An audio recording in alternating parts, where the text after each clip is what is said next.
You've been told that manifesting your dream life is hard, that it takes complicated rituals, endless visualizations, perfectly worded affirmations, and a constant grind to raise your vibration. But what if I told you that quantum manifestation is actually stunningly simple? So simple, in fact, that almost nobody does it correctly. You are living inside a quantum field right now, a field that is infinite in possibility, a field that responds not to your effort, but to your alignment. And yet most people approach manifestation like it's a fight. They try to overpower their current reality with willpower. They repeat affirmations they don't believe, visualize outcomes they secretly doubt, and force themselves to think positive while their body is still locked in fear, scarcity, and stress. And this is where the whole system collapses. Because in the quantum world, forcing is friction. Let's strip this down to something beautifully simple. Quantum manifestation is not about getting what you want. It's about collapsing the version of reality where you already have it. It's not about changing the external world first.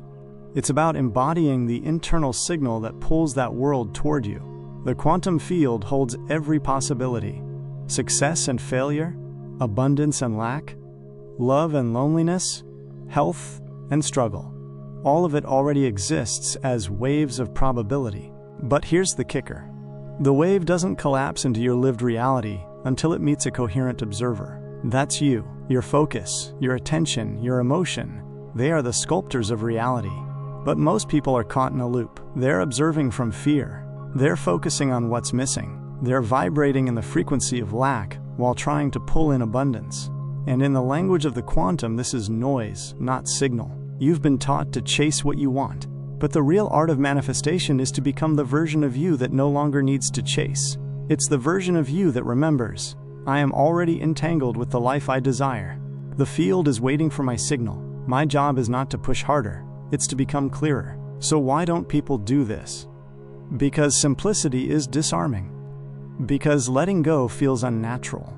Because surrendering the chase feels like giving up. But here's the paradox no one talks about. The moment you stop needing it so badly, the field can finally deliver it to you. Let me give you an example. Think about a time when something came to you effortlessly. Maybe you ran into the perfect person by accident, got an opportunity you weren't even seeking, or had a breakthrough idea when you weren't trying. What's the common thread? You weren't gripping. You weren't forcing. You were open, aligned, available. That's quantum manifestation at work, whether you realized it or not. You see, the quantum doesn't care about your words. It reads your energy. You can say, I am wealthy 1,000 times. But if your body is still broadcasting fear, if your heart is still clenched in scarcity, if your nervous system is still addicted to struggle, the field will mirror that chaos back to you. Not because it's cruel, but because it's precise. So here's the radical shift. Quantum manifestation begins when you stop focusing on getting and start focusing on being. You become the signal. You embody the vibration. You let your state lead, not your effort. But that raises a critical question. What exactly does the quantum field respond to? Is it just thoughts, emotions, beliefs, actions? And how do you align these layers so they're not sending mixed messages? This is where most manifestation teachings fall apart. They focus on just one piece, usually thoughts or feelings, without addressing the deeper coherence of the system. They tell you to think positive without addressing the trauma stored in your body. They tell you to visualize without clearing the subconscious sabotage that derails you. They tell you to affirm success, while your nervous system is still bracing for failure. But the quantum listens to the whole signal, the integrated, embodied signal. And that's why alignment isn't a mental game. It's a full body, full system, full field shift. In the next part of this journey, we're going to break down exactly how the quantum field works, why the observer effect matters, what wave collapse really means, and how your subconscious broadcasts signals even when you're not aware of it. We're going to expose the elegant mechanics behind what seems like magic, and I'm going to show you why manifestation works best when you stop trying so hard. So here's my open question for you, and I invite you to sit with this as we prepare for the next section. Where in your life are you trying so hard that you've become the very block you're trying to break through? Ready to go deeper into the quantum with me? Let's dive deeper into the mystery you've been dancing around without even knowing. The quantum field is not responding to your wishes, it's responding to your coherence. At its heart, quantum manifestation is not about thoughts alone, or emotions alone, or even actions alone. It's about how these three align into a coherent signal that the field can read without distortion. Think of the quantum field like a cosmic translator. When your thoughts, emotions, and actions are aligned, the message is clear, the vibration is steady, and the field responds almost instantly. But when you're thinking one thing, feeling another, and doing something completely disconnected, the message gets scrambled. The field mirrors back not clarity, but chaos. This is where the observer effect comes in, a cornerstone of quantum physics.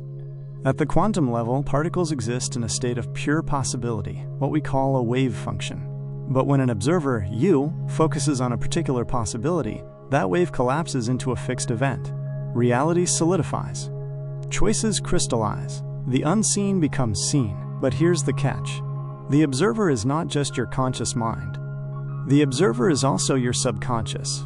This means that even if you consciously want abundance, if your subconscious is wired for survival, scarcity, or fear, the field picks up on that hidden broadcast. Your subconscious becomes the true observer, collapsing a timeline you didn't consciously choose. That's why so many people feel stuck. They're aligning their surface mind but ignoring the deep programs running beneath. And in the quantum game, the subconscious always wins. But it gets even more fascinating.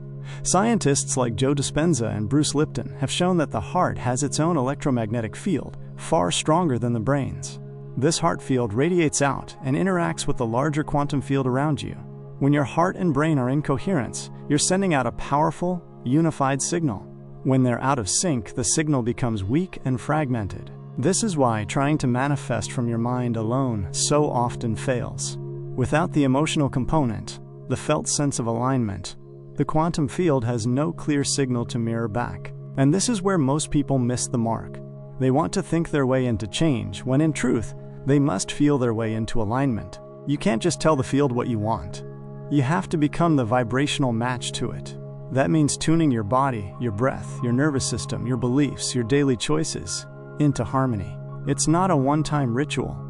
It's a living practice. Let's take a real-world example. Imagine you want to manifest love. You can write affirmations, make vision boards, visualize your ideal partner.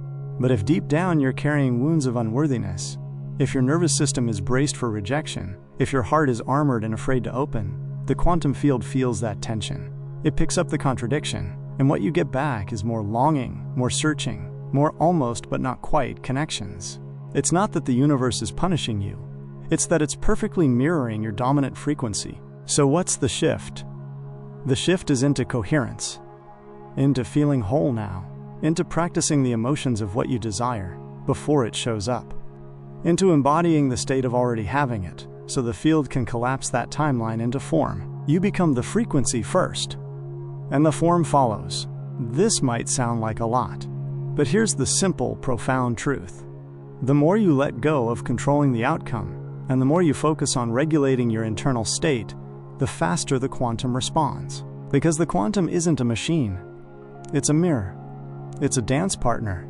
It's alive, responsive, intelligent, and it's waiting for you to meet it with a steady, embodied presence. So take a breath right now. Notice how your body feels as you listen. Where are you holding tension? What stories are running in the background? And just for a moment, soften. Let the grip loosen. Let the need to fix, force, and figure it all out dissolve. Feel what it's like to be okay, right here, right now, without needing anything to change. This is where your power begins. Thank you for walking this journey with me. If this stirred something inside you, if you felt a spark, subscribe. Drop a word in the comments that captures the frequency you're choosing now. That word becomes your signal to the field. Keep tuning.